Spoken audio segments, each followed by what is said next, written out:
Latimer. Yes, sir. Thank you, sir. Thank you. Thank you. I'm George Latimer from New York.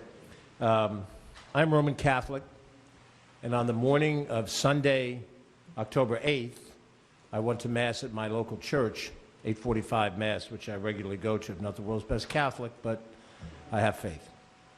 And I was very pleased to walk into Mass that morning, sorrowful after what we saw happen on the 7th, October 7th, to find that on the altar of my hometown Catholic church was the Israeli flag. The pastor had put the flag up. And in addition to that, we have normally in a Catholic faith, which is a very quick service, 45 minutes or so, not as long and in-depth as many other religious services are. We have 4 songs. There's an entrance, a processional song, an offertory, a communion song, and a recessional. And the recessional song for that Mass was the Hatikvah. And I thought, and I went over and I spoke to the pastor afterwards, and he knew that at the time I was not in Congress, but I was in public office.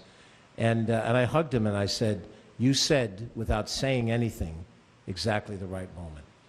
Those of us who are of any faith, Catholic, Methodist, Baptist, we might be Buddhist or Hindu or Muslim, we have to see the attack on the Jewish community as an attack on all of us.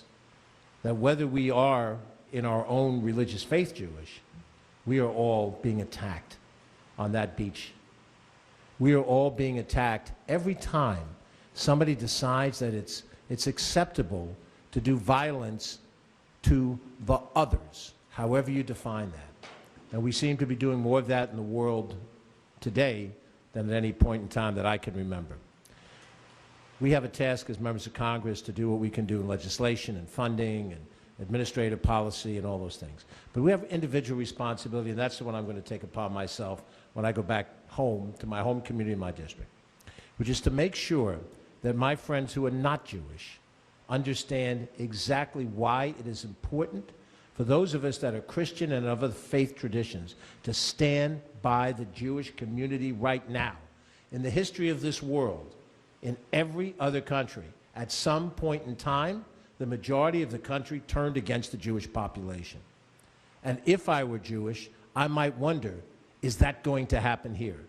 Is that going to happen here when I see voices on the far left and the far right that are anti-Semitic and growing and growing?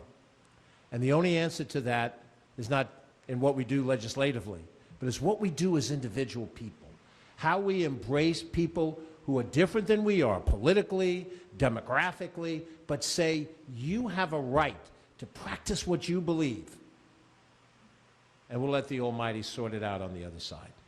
So we stand together here, regardless of our party, regardless of our faith tradition, regardless of the demographics of our skin color and other factors, and say that what happened is not only horrific, but let us make a commitment to find a way together to do our best to make sure that doesn't happen again. Thank you, Ted.